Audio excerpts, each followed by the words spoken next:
Umat Kristen menentang pernikahan Yesus dengan alasan tidak ada ayatnya dalam Bible.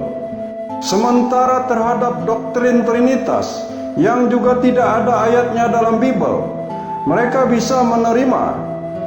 Kalau Yesus terbukti menikah, apa salahnya? Kehebohan The Gospel of Jesus Wife, Injil Istri Yesus, temuan Profesor Karen Elking di hadapan Congress of Coptic Studies, Kongres Internasional Studi Koptik ke-10 di Roma. King menyimpulkan bahwa orang-orang Kristen pada masa awal percaya bahwa Yesus telah menikah. Karen Elking adalah Profesor Hollis of Divinity di Harvard Divinity School Cambridge. Itu tak main-main. Ia mendasarkan pendapatnya pada temuan secarik papirus, tanaman yang dikenal sebagai bahan untuk membuat kertas pada zaman kuno. Papirus yang berukuran sekitar 3,8 cm kali 7,6 cm tersebut berisi 8 baris kalimat di depan dan 6 baris di belakang yang ditulis dalam bahasa Koptik kuno, bahasa orang Kristen Mesir. Terjemahannya adalah, Yesus berkata kepada mereka, "Istri saya." Jesus said to them, to his disciples that is, Jesus said to them, "My wife." Selama ini, tradisi Kristen mempertahankan doktrin bahwa Yesus tidak pernah menikah. Tetapi, The Gospel of Jesus Wife ini menunjukkan bahwa beberapa orang Kristen berpikir sebaliknya, tegasnya. Roger Becknell, Direktur The Study of the Ancient World, lembaga penelitian dunia kuno di New York, mengaminkan. Ia percaya bahwa fragmen yang disebut King sebagai The Gospel of Jesus Wife itu adalah benar-benar otentik. Otentisitas bahasa Koptik tersebut diaminkan juga oleh seorang ahli bahasa Koptik dari Hebrew University, Jerusalem.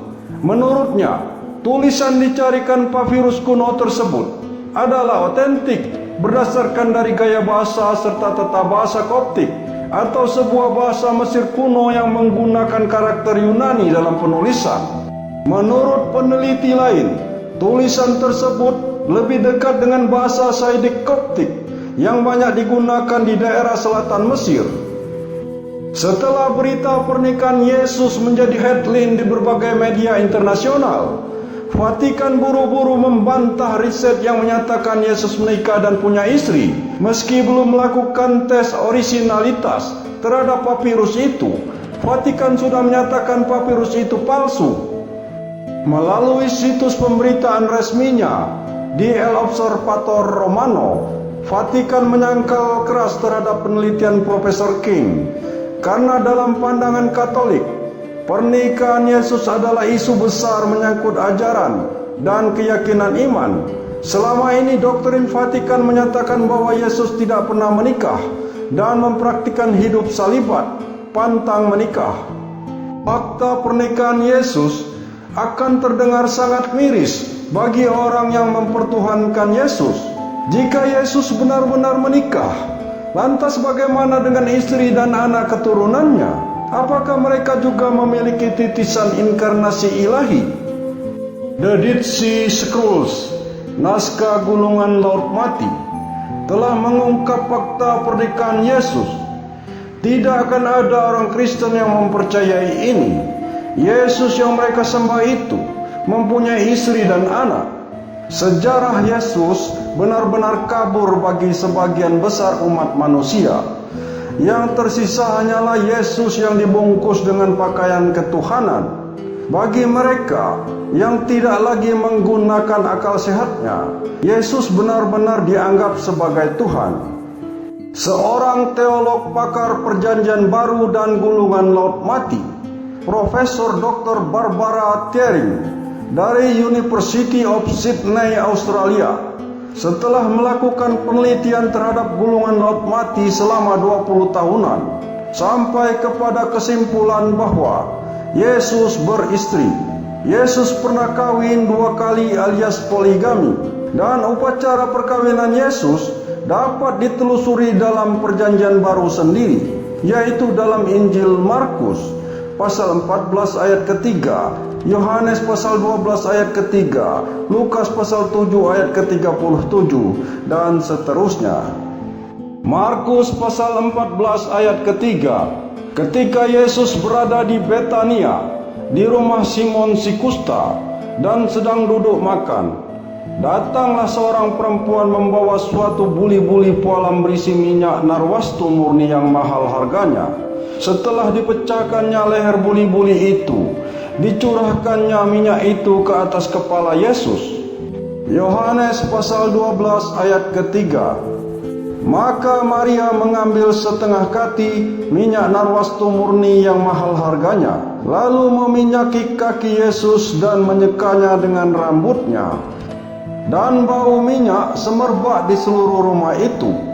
Hubungan istimewa Yesus dengan Maria Magdalena sudah berabad-abad dibantah oleh gereja. Bahkan Maria Magdalena difitnah sebagai seorang perempuan pendosa. Lihatlah Injil Lukas pasal 7 ayat ke-37. Maria Magdalena difitnah sedemikian rupa dengan mengatakan bahwa dia seorang perempuan pendosa. Lukas pasal 7 ayat ke-37. Di kota itu ada seorang perempuan yang terkenal sebagai seorang berdosa. Ketika perempuan itu mendengar bahwa Yesus sedang makan di rumah orang Farisi itu, datanglah ia membawa sebuah buli-buli pualam berisi minyak wangi. Lukas pasal 7 ayat ke-38. Sambil menangis ia pergi berdiri di belakang Yesus dekat kakinya, lalu membasahi kakinya itu dengan air matanya dan menyekanya dengan rambutnya. Kemudian ia mencium kakinya dan meminyakinya dengan minyak wangi itu. Seorang perempuan yang mencurahkan minyak wangi ke kepala, ke kaki, dan menciumi lelaki tersebut. Menurut Profesor Thiering, ini adalah upacara perkawinan bangsawan Yahudi. Pernikahan seperti ini juga dapat ditemukan dalam Kidung Agung pasal 1 ayat kedua dan 3. Kidung Agung pasal 1 ayat kedua.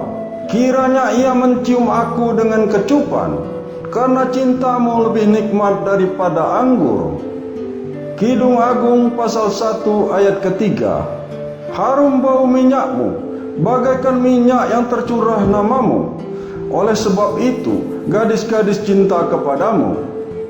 Fitnah yang mengatakan Maria adalah perempuan berdosa dan datang kepada Yesus untuk meminta ampun merupakan perbuatan yang berusaha menutupi fakta sejarah bahwa Yesus sebenarnya pernah menikah di Kanaan. Untuk lebih jelasnya, dalam buku Profesor Dr. Barbara Thiering yang berjudul Jesus the Man, yang mengatakan pernikahan Yesus dan Maria Magdalena sangat jelas kelihatan dari kata-kata di dalam Injil seperti yang tertulis di atas. Karena seorang perempuan yang mencium laki-laki yang bukan muhrimnya itu menyalahi hukum Yahudi saat itu, dan hukumannya adalah hukuman mati. Seorang perempuan yang tiba-tiba datang dan mencium Yesus yang bukan muhrimnya dan disaksikan oleh banyak orang pada saat itu, mengapa Maria Magdalena tidak dihukum mati? Jawabannya adalah karena itu adalah acara pernikahan mereka. Kalau itu adalah acara meminta ampunan, buktinya sampai detik ini tidak ada ajaran meminta ampunan dosa dengan cara seperti itu. Mencurahkan minyak wangi ke kepala, ke kaki. Kalau memang Yesus mengajarkan hal seperti itu, mengapa tidak ada satu orang pun yang mengikutinya? Bantahan Profesor Dr. Barbara Thiering tentang hubungan istimewa Yesus dengan Maria Magdalena ini didukung pula oleh penemuan Injil Philip di daerah Nag Hammadi, Mesir pada tahun 1945. Dalam Injil Philip ini disebutkan dengan jelas bahwa ada 3 orang Maria yang selalu berjalan bersama Yesus, yaitu Maria ibundanya, Maria saudara ibunya, dan Maria Magdalena yang disebut sebagai pasangannya. Dia mencintainya dan melebihi cintanya kepada murid-murid yang lain dan sering menciumnya di mulutnya. Murid-murid yang lain berkata kepadanya, "Kenapa engkau lebih mencintainya daripada kami?" Sang juru selamat menjawab dan berkata, "Kenapa aku tidak mencintai kalian seperti mencintai dia?" Injil ini ditolak oleh gereja dan dianggap apokrifa, dan itu bukanlah hal yang mengherankan, mengingat ada 45 versi Injil yang beredar dan hanya diterima 4 kitab saja, yaitu Markus, Lukas, Matius, dan Yohanes, yang saat ini disebut Injil kanonik. Sisanya 41 kitab lainnya ditolak oleh gereja karena tidak mendukung ketuhanan Yesus, doktrin dan dogma gereja. Dari hasil penelitian Profesor Kering, terungkap fakta bahwa acara pernikahan Yesus dengan Maria Magdalena diselenggarakan pada hari Jumat, tanggal 22 September tahun 30 Masehi, dan acara resepsinya diselenggarakan 3 tahun kemudian, yaitu pada 19 Maret tahun 33 Masehi, jam 12 malam. Besoknya Yesus ditangkap dan disalibkan. Pada tanggal 14 Juni tahun 37 Masehi, 4 tahun setelah penyaliban, lahirlah anak Yesus yang pertama, yang diberi nama Yesus Justus. Anak ketiganya lahir pada 10 April tahun 44 Masehi. Namanya tidak diketahui.